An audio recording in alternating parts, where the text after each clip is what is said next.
Là, nous sommes dans la structure qui héberge les cloches de Notre-Dame de Paris, qu'on avait fait en 2012, et que, de manière inattendue, on a récupéré. On les a nettoyées pour la plupart, on les a analysées pour vérifier qu'elles aient été aptes à sonner pour quelques centaines d'années et leur donner une nouvelle vie pour la réouverture de Notre-Dame de Paris.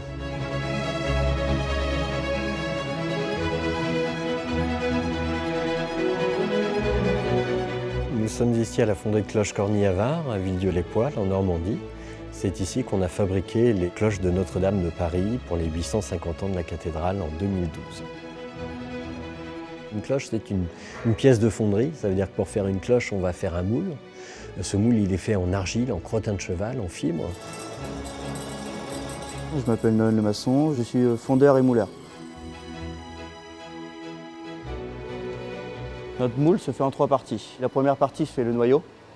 Ensuite, on commence à faire la fausse cloche. Et ensuite, la chape. Avec tous les décors et tout en creux et à l'envers. Je regarde si tout va bien et je vais enlever ma fausse cloche.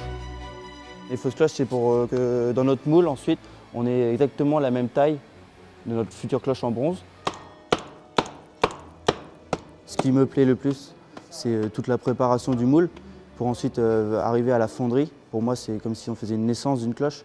Une cloche que tout le monde entendra dans leur ville, dans leur commune. Là, c'est le futur noyau de ma cloche. Et là, je suis en train de regarder s'il n'y a pas de défaut, tout en ponçant légèrement le noyau pour que ce soit le plus lisse possible. Ça me rend heureux, quoi. Juste ça.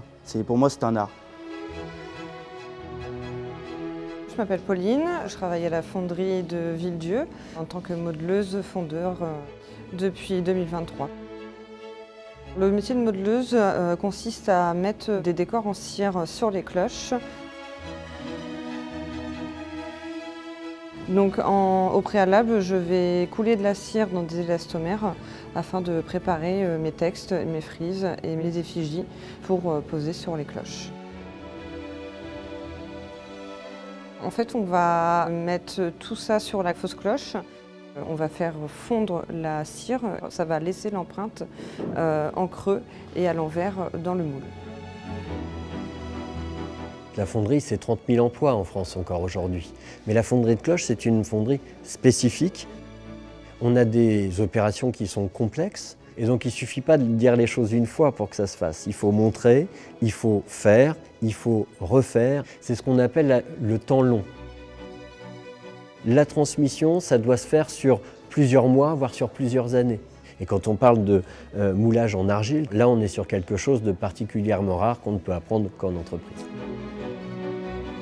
C'est des cloches qui vont durer 250 ans.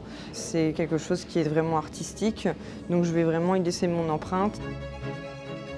Fournir des cloches pour le monde entier, ça me plaît énormément. Moi, je dis toujours qu'on peut aimer ou pas aimer le son des cloches, mais on ne peut pas être indifférent. Quelque part, ça nous transcende, c'est ça leur rôle.